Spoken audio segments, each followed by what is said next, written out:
Hey guys, welcome back. So I took a break from JLA and read Serpent and Dove and Blood and Honey, and now I'm back to JLA.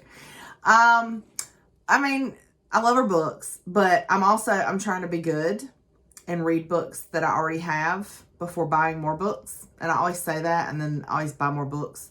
Usually because either Barnes & Noble sends me a coupon or Amazon sends me a book credit.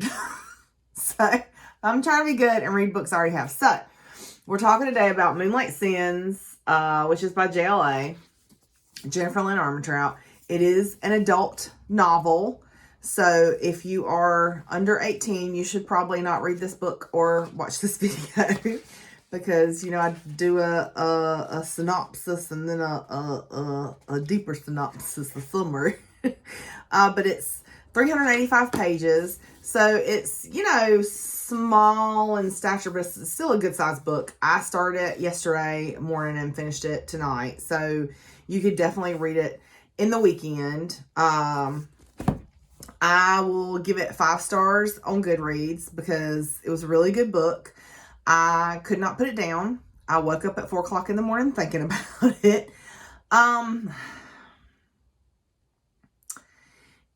The plot of the book, I did not see coming, if that makes sense. Like, there were some things I was kind of like, I wonder if this is going to happen, but it wasn't like, oh God, this is going to happen, and this is going to happen. It wasn't, some stuff you start reading and you literally figure it out within the first 15 minutes of reading the book, and then you're just kind of disappointed.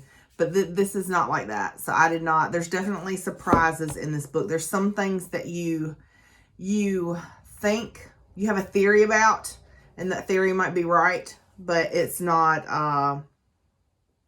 easy to guess. And I like that because while it is a romance novel, it's also kind of a thriller. So here's the quick and dirty on Moonlight Sins, which I was gonna draw Lucian up there. Who's the dude? The sexy hot dude, the DeVincent brothers. But in dry erase marker, he looked kind of like he was 12. So I just gave up and wrote by JLA, which is Jennifer Lynn Armentrout. So the quick and dirty is there's this family called the DeVincent family, and they're like old money, okay, in Louisiana. And if you don't know what that means, it's something we're familiar with in the South. So old money means these people have literally had money for generations, right? Hundreds of years. And old money, these are the people who they don't have to go to work if they want to. Okay, they're that rich. They don't have to go to work if they want to. And those are the DeVincents. So there's Lucian, who's one of the main characters because the point of view switches. And there's Julia, who's the other main character. Julia is this nurse who works in assisted care in Pennsylvania. And she is drunk one night and applies for an in-home care job in Louisiana. And the DeVincents have someone in their house that needs in-home care. And at first you don't know who this person is or what relationship they are to the DeVincents, but all that comes out. Lucian comes to Pennsylvania to vet her. And Lucian's kind of a gigolo.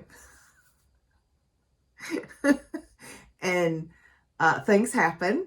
And then she shows up in Louisiana, and hello, there's the DeVincent brothers in all their beautiful glory.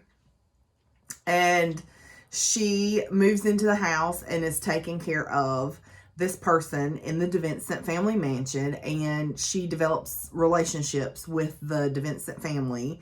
And that's basically what the book is about, and about the secrets that come out that the family keeps. And then there is, so the drama happens, right? And you don't know the cause of the drama. And so that's something else that comes out in the book. So that's why I like it, because I wasn't really a fan of the Wait For You series. I know a lot of people love that series. They love Cam and his cookies. And I love Cam. Cam's great. But it was a lot of drama llama for me. It's like watching a a Lifetime movie, and I'm not a fan of Lifetime. Nothing against Lifetime if that's your thing. It's just not my thing. So I really liked this because it was more of a thriller, I guess, a thriller romance. So anyway, so that's The Quick and the Dirty, and now for the spoilers. Spoilers. Okay. So it opens up right with Lucian, who's the brother that this book is about. Lucian DeVincent, and he's just kind of like, because there's some hot blonde, like, you know, supermodel chick, like, fondling him, and he's just, like, over it. Like, he over it. Like, he don't care. He's so tired of tail that he don't know what to do. So anyway, his brother calls him while he's kind of hooking up with this hot blonde, and he goes to meet his brother, and there's a dude hanging from the ceiling fan. Right off the bat. Like, opening of the book, there's a freaking dead body. And they're very kind of detached about the guy hanging from the ceiling fan in the study of their house. And it's very strange right off the bat. And Gabe, who is the DeVincent brother, like another DeVincent brother. So there's Lucian, Devlin's the oldest, Gabe's the middle, and Lucian's the youngest. So there's 3 DeVincent brothers. So Gabe comes in, and I literally wrote, oh crap, the guy hanging from the ceiling is their dad. And the reason that's so shocking is because they were literally just like, well, how did that happen? Like, they were very detached. So you kind of know right off the bat that they're not warm and fuzzy about their dad. And apparently Gabe and Lucian heard footsteps upstairs at the exact same time, that's kind of a theme in the book, is that people randomly hear footsteps upstairs. So Lucian goes upstairs to the 3rd floor because he heard footsteps, and they found a dead guy, which happened to be their dad. And there's a girl in a bed asleep named Maddie. And she is like, not in a coma. I wrote some kind of coma or mental disability because she doesn't respond, but she's not asleep, if that makes sense. Okay, so anyway, he goes back to his room, and like the blonde jumps on him for sexy times, and he's like, no girl, you got to go, because there's a dead guy in the study. He don't tell her that because, you know, but she got to go because there's a dead guy in the study. So the guys are in the living room, and Troy, who's the police detective and also like their childhood friend, shows up, and they check the camera footage. Apparently they have outside cameras, but cameras don't work inside. Like, the only thing that works inside is if you have a camera phone. Like, there's some kind of electrical disturbance in their house. Supposedly the house is haunted. And so, you know, he's like, do you see anything on the cameras? And they're like, no, there's nothing on the cameras. So Troy tells them that when they took their dad down from the ceiling fan, there were scratches around his neck. So they think that either he changed his mind after he hung himself, or someone else hung him. So, there's the start of the thriller. So, it switches point of view to Julia, who is taking this in-home nursing job in Louisiana. And I wrote probably at the DeVincent house, because why else would it switch to some random person who's taking a random in-home care job? But it says they're having a going away celebration for Julia at this bar, and her friend Anna finds some random hot dude playing darts and brings him over to introduce him to Julia, and he introduces himself as Taylor. And I put in quotes, Taylor is asking Julia all kinds of questions. My guess is he is Lucian or was hired by Lucian. So Anna leaves Julia on purpose. Like, can we just for a minute, like, I get what you were trying to do. Like, you were like, girl, you need to get some before you head out of town. Get Taylor to take you home. I'm leaving. But how messed up is that you left your girlfriend at the bar hanging, like, to get a ride with a random stranger that you just introduced her to? So anyway, Anna leaves Julia on purpose and sends her a text telling her to get Taylor to take her home. And she's like, you know what? She kind of, you know, womans up and's like, I am going to let Taylor take me home because he's fine and I'm leaving tomorrow. I don't care. So she does. And And I wrote smut on page 47. Smut, page 47. Right off the bat. Well, I've seen some books where it's literally on page 1. So 47 is not too bad. So Taylor is saying and doing things to Julia, and I was there for it. Yes. They don't do the deed. They don't do the deed. But he does other things. Yeah. And so anyway, so he literally, gives her a happy ending and then kisses her on the forehead and leaves. And so she lands in NOLA, New Orleans. And there's a dude with her name on an iPad. She's like, oh, Lord, these people is fancy for real. And when they get to the estate, Julia is freaking out a little bit, which is understandable because apparently it's like this massive 20-some thousand square foot house. I can't even, is that like the size of a football stadium? Like, I don't even know how big that is. So the guy tells her that that's the DeVincent home and that's who she's going to be working for. And she's heard of the DeVincents, like in gossip magazines and stuff. So anyway, Lucian and Devlin, which are two of the DeVincent brothers, are meeting with Troy the detective. And there's no new news, but Lucian and Dev are arguing. The girl upstairs is their sister, Madeline. And they call her Maddie for short. And Richard tells them that their guest is there. And so Lucian literally like beats Devlin to the room so he can gawk at Julia. And Devlin catches him gawking. Like she's sitting down in the room and he's like standing in the doorway staring. Total creeper style. And Devlin's like, don't even think about it. You need to leave her alone. And Lucian, being the turd that he is like, too late. So Lucian strolls in and introduces himself while Julia has like a minor coronary because she had no idea who he was. And it is honestly, I wrote, it is the most sexy introduction in the history of introduction. It really is because he is just like making it uncomfortable on purpose, being like extremely sexual and just, yeah. So Devlin comes in next and basically apologizes for Lucian, but Julia's like, you know what? No, I don't know what kind of sick game you're playing, but I ain't playing it. And she gets up and leaves. And Lucian has to chase after her. And he offers her a completion bonus if she stays, which is like $1 million, I think.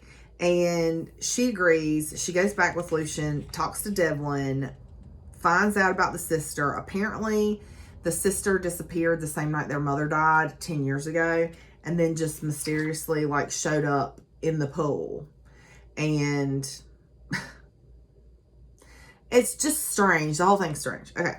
So, Julia leaves with Devlin. So, Devlin can talk to her about Maddie. And while she's with Devlin, Lucian has Richard. So Richard and Livy are this married couple that work for the family. And he has Richard move all her stuff to the second floor in the room across from his because he's a turd. And Dev takes Julian to meet Maddie. She's unresponsive. So she walks and she walks from the bed to the chair with assistance, not on her own. And they don't know why. So anyway, Devlin talks to Julia in private and says, look, I don't know what's going on with you and my brother, and whatever you have going on, like, it's fine, but just when this is done, you should probably just forget about him because he's a player. So in the office, Devlin gives Lucian a tongue lashing because he's like, dude, I went through all this trouble to find somebody good to take care of Maddie, and you literally screwed up. So Lawrence apparently was not Lucian and Maddie's father, according to Devlin and Lucian. Anyway, their uncle Stefano, who was Lawrence's brother, their father's brother, shows up demanding to know what really happened to his brother. And Julia meets with Dr. Flores, who is Maddie's doctor. And he tells Maddie that he tells Julia that he thinks Maddie's condition is psychological. That they couldn't find anything physically wrong with her. So they think that maybe she was traumatized to the point that she's basically catatonic. So once Maddie's asleep, Richard shows Julia to her room. and Lucian and the others are at dinner, and he's like waiting for Julia to show up, but Julia's like, I'm not eating with them fancy people. I'm just eating in my room. So I said, but he gonna keep waiting because she ain't coming. And she ain't. So when she finishes with Maddie, she goes to try out the shower, and while she's in the shower, she like feels the draft and feels like she's being watched. And when she looks up, there's a shadow on the other side of the shower, and she is startled and like kind of goes backward and hits her head on one of the jets in the shower and passes out. And when she wakes up, Gabe, one of the other DeVincent brothers, and apparently they're all beautiful.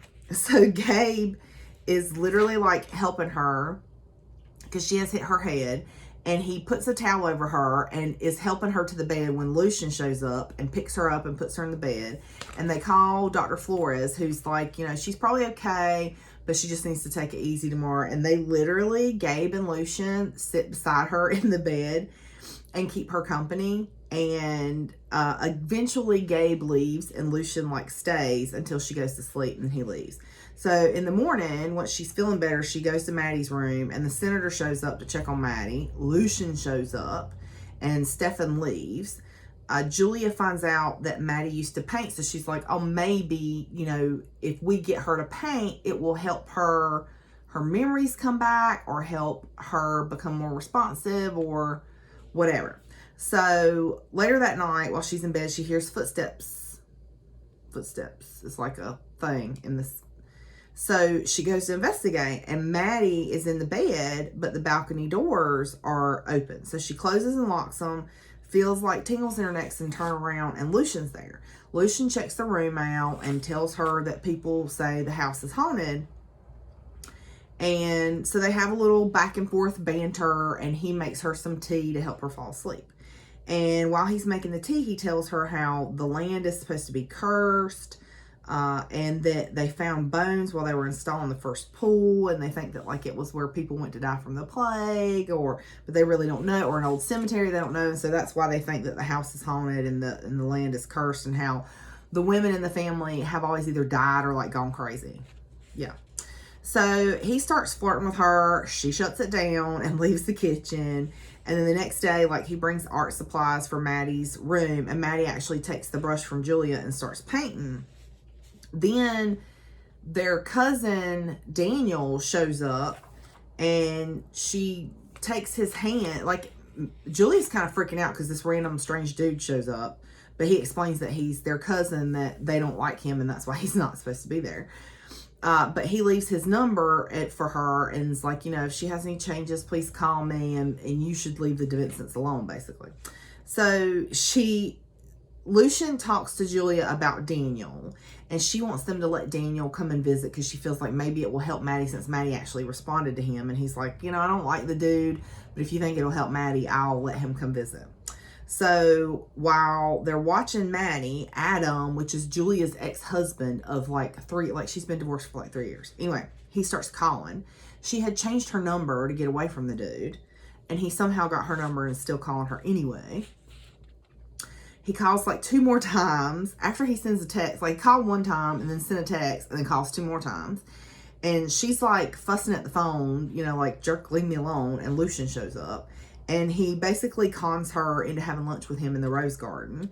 And they're having this really nice lunch, actually. And he's asking her questions and getting to know her. And things are going really well until he asks if she's ever been married. And then she totally locks up and starts to bolt. And he pretty much calls her on it and tells her that he's interested in her. And then Sabrina, who is Devlin, the oldest DeVincent brothers' fiance, shows up. And she's basically being a total, a witch with a B. And Julia gives her snark right back. So I was like, yes, girl, you tell her. Lucian goes to check on Julia after her little run-in with Sabrina and make sure that she's okay. And he runs into Dev, who tells him that the police are opening a homicide investigation into their father's death. So basically the police do not think that Lawrence killed himself. So he goes to the Red Stallion, which is a nightclub, to find Gabe, which is the other DeVincent brother. And Gabe tells Lucian that he's interested in Julia. And Lucian's like, I might punch you in your face. And Julia wakes up hearing footsteps again. And when she looks, her balcony doors are open and unlocked, even though she thinks she locked them before she went to bed. So she closes them, heads for Maddie's room to check on Maddie. She bumps into Lucian. They check Maddie's room. There's nothing there. Out in the hallway, Lucian tells her, like, I know you've been avoiding me and I've been letting you, but it's over with now, sister. And he kind of cages her against the wall. And there's like some tense moment. And then he says like, screw it. But he says something else. But he says, screw it. And then he kisses her. And they're making out in the hallway. And he says, let me show you what I do when I'm thinking about you. And he does. And they do. And it's hot. And then she's all like, oh, I shouldn't have done that. I work for you. And he's all like, who cares? I like you, you like me. And then she's all like, that's not how the world works. And then he's all like, that's how my world works. You in my world now, girl. So that's my version. So, I mean, that's kind of what they say. So anyway, the next day, Lucian invites her out to dinner with him and Gabe. And she agrees since Gabe's coming. And she says she feels like, you know, she's kind of going out on a date with two dudes. And while she's in the bathroom getting ready, when she comes out, there's a box on the bed, and it's like this sexy red dress with red stirrupy heels. And she's like, But while she's cleaning up in Maddie's room, she finds a note that says, it's like a piece of notebook paper or something that says, I miss you, but not for much longer. I love you, but you always knew that. And she just kind of tucks it away for like later. Anyway, she's getting ready for the date, wears the sexy dress. When she comes out the door, Lucian comes out of his door at the same time, and they kind of are like checking each other out. And they have a little bit of banter before they get in the limo. And they get to dinner, and they're having dinner, and they have a really nice dinner, really nice conversation, all that. And then the boys wave at two dudes and a woman like a few tables over. And they're like, oh, do you know them? And, you know, they're like, yeah. And Julia realizes that the chick is like basically on a date with two dudes. And she's like,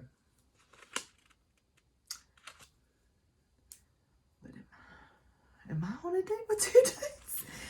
So the boys take her for a surprise.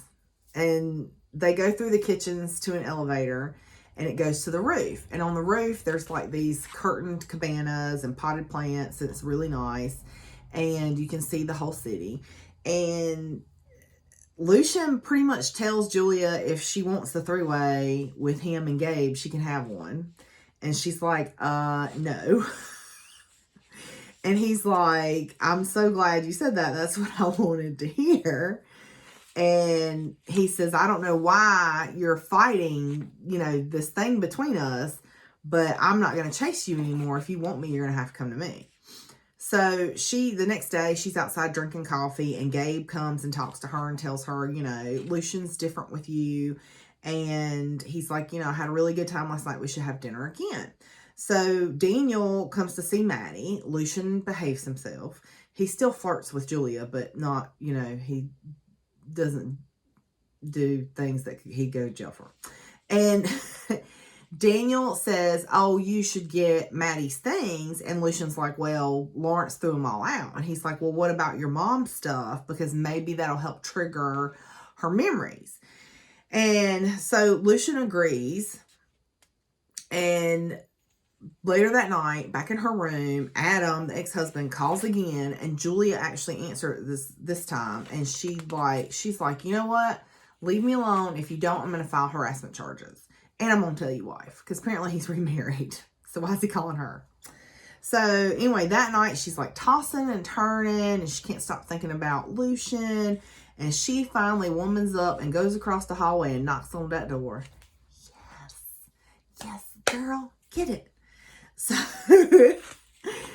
So he makes her drink and rubs her shoulders while they talk, and he asks about her ex, and he's kissing her, and then he tells her that he wants to taste her and then do other things to her.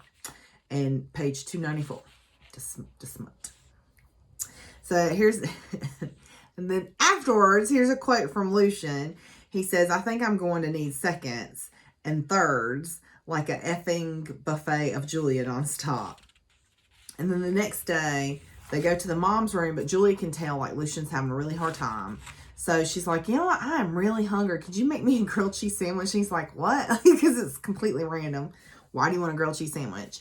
And she's like, I'm really hungry. Can you make me a grilled cheese sandwich? Because she knows he's, like, having a hard time. And he stops for a minute. He kind of figures out what she's doing. And he kisses her on the forehead and tells her thank you. Or the cheek, something, anyway. And he goes to make her sandwich. She gets the stuff out of the mom's room that Daniel mentioned, which was some pearls and a journal, and the journal has a key attached to it. Anyway, so she goes to the kitchen, and as she's walking to the kitchen, she overhears Lucian and Devlin arguing, and Devlin is saying something about the police chief, like, is just dead set that he's going to investigate their father's death, but it won't be a problem for much longer. So anyway, Devlin leaves, and Lucian gives her the sandwich and tells her that he knows what she did, and thank you, and then he leaves, which was kind of random. And so anyway, he goes to the gym. He's in the gym trying to run off his feelings when Gabe calls him from Baton Rouge and tells him that Emma, this girl he used to date years and years ago and apparently was in love with, I don't know what happened to the relationship, but Gabe was apparently in love with this girl, Emma. She was in a bad car wreck. She's in a coma. She's not going to make it. And come to find out, they have a son. So, it switches back to Julia. She puts Maddie in bed, and then she goes through the photo albums in the journal. Lucian shows up drunk because of everything that's going on, and she kind of takes care of him. And a few days later, he asks her to come down for dinner. He's like, you know, you don't eat with us. I want you to eat with us. Like, I want them to know that we're together. And she's like, oh, you know, I don't really fit in. And he's like, yes, you do. Like, I want the people that I care about to know that we're together. So they go to dinner, and after dinner, they're in the rec room with Devlin. And Devlin and Lucian are playing pool and heckling each other. And then Troy, the detective, calls. And Lucian turns on the TV, and the police chief was killed in a car accident. So that's kind of weird because of what Devlin said. So Julia's kind of freaking out a little bit. And Lucian's like, well, just wait upstairs for me. Let me talk to Devlin. You know, I'll come talk to you afterwards. So she goes upstairs. Devlin and Lucian are kind of having it out. And Devlin tells Lucian, like, you shouldn't be with Julia. Like, I hired her because I knew, like, basically because of the crap she put up with from her husband, that she would keep her mouth shut about them and would be a good employee, is why he hired her. And Lucian decks him. Punches him right in the face. Switches back to Julia. Julia's in her room, and she notices the journal is missing off her bed. Then she hears footsteps. Again, footsteps. So she heads up to Maddie's room and finds all the paintings that Maddie's been doing arranged. So apparently Maddie was painting a family portrait, but in pieces, and nobody could tell what she was painting because they were all separate. But then once you put them together, she could tell it was a family portrait. So Julia asks Maddie if she did that, if she set up the paintings. And she kind of yells at her. She's like, answer me. And Maddie looks past her, and there's Daniel. And Daniel is walking on the paintings, carrying the journal, and then hits Julia. So switches back to Lucian. Lucian is in his room, and then in Julia's room looking for Julia. Doesn't see her. Goes to Maddie's room. Doesn't see her or Maddie, but sees blood on the comforter. And he yells for them and hears somebody crying from the roof. So he starts heading for the roof. Julia's like, no, don't come up here. He does anyway, because isn't that what people always do? And when he gets up there, Daniel has a knife to her throat. And he says he's going to take care of everything like he has for the last 10 and that's it. And Daniel is gone. Julia collapses forward. Lucian goes to catch her. And when they look up, Devlin is holding a gun. He shot Daniel. So then all of a sudden Devlin grunts and he goes down. And behind him, there is Maddie. So Maddie has hit him in the head and knocked him out. And she says, you have no idea how long I've waited to do that. So comes out, Maddie has been living with Daniel the whole entire time, the whole 10 years. They were in love. They were seeing each other. They're cousins. Yes, that's as gross as it sounds. So, but they were running out of money. So Maddie came up with a plan to get more money. She's been faking her illness this whole entire time. Apparently, their mother found out about her and Daniel, the cousin, and told her, you know, this is wrong. You can't do this. And if you don't stop seeing him, I'm going to tell his dad, my brother, that you guys are seeing each other.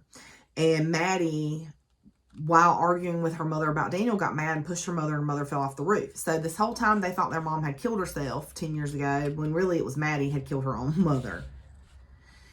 Yeah. So she tells Lucian that he and she are Lawrence's only biological children, that Devlin, and this whole time he's thought that they were the children of someone else, that he and Maddie were, but really he and Maddie were Lawrence's only biological children.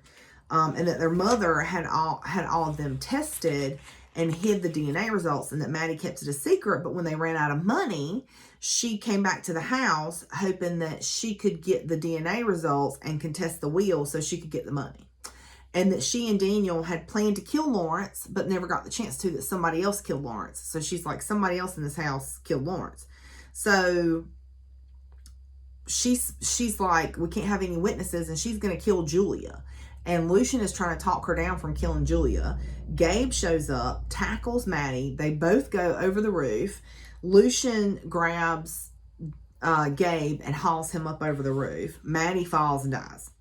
Lucian cleans Julia up and puts her to bed. Like that, yeah. And he and Richard and the brothers clean up and call Troy, and they stick with the story that Daniel broke in and threatened Julia and Dev shot him, and they let Maddie stay disappeared. They don't tell anybody about any of the stuff that happened with Maddie. And when Julia wakes up, Lucian is sitting in a chair looking at her, and she's like, you know, are you okay? Is there anything I can do for you? And he's like, yeah, actually there is, and hands her a folder. And in the folder is freaking 2 checks and a first class ticket to Harrisburg, Pennsylvania. He's like, you need to leave. That's what you can do for me. You can leave. Yeah. So she rages at him, understandably so, and tells him not to push her away. And he tells her, I'm stopping it. We're over. And he tells her that her stuff has already been packed, that she's going to stay the night at the hotel near the airport, and that in the morning, she's going to leave Louisiana. And so the next morning he goes to her room and finds it bare, and finds the bonus check ripped up on the pillow, because she was like, screw you and your money. And he told her that she didn't belong there, which was something she was already kind of self-conscious about. So he said the one thing that he knew would hurt her enough to get her to leave. So Richard is driving her to the hotel or airport or whatever, and he tells her, he says, you know, Lucian has always fought for his family, and he's never had anybody fight for him. Are you going to be the person that fights for him? And it's this really kind of precious moment, you know. And so Lucian, it goes back to Lucian. He's in his father's room, and he's like raging, and he's tearing his father's room up. And he hears Julia's voice, and he thinks, now I'm really crazy. I'm hearing Julia's voice. And he turns around, and there she is. And he's like, what are you doing here? I told you to leave. She said, I love you. I'm not leaving. And it's this like beautiful moment. And so here's a quote. He says, baby, you don't understand. This effing house, this effing family is going to ruin you just like it rots everyone. And Julia says back, that's not true. I know it's not, because it didn't ruin you. It didn't rot you. And then they have sexy times. And Lucian tells her, you know what? We're going to move. We're going to leave this god-awful house and move and live somewhere in the city. And so it cuts to like 2 months later, and they're leaving for the airport to pick up her parents who are coming to visit. And they go to the Garden District, which is a beautiful area of New Orleans, by the way, which is where a lot of celebrities that have houses in New Orleans live. And to look at a house, and it ends with her saying, you know, I used to think after my marriage that love was not enough, but now I know with the right person, with the right man, and Lucian is that man, that love will always be enough. That's so sweet. And that's the end. So that's Moonlight Sins. I think the next one is Moonlight Seduction. So that'd be the next one. All right, thanks guys. Till next time.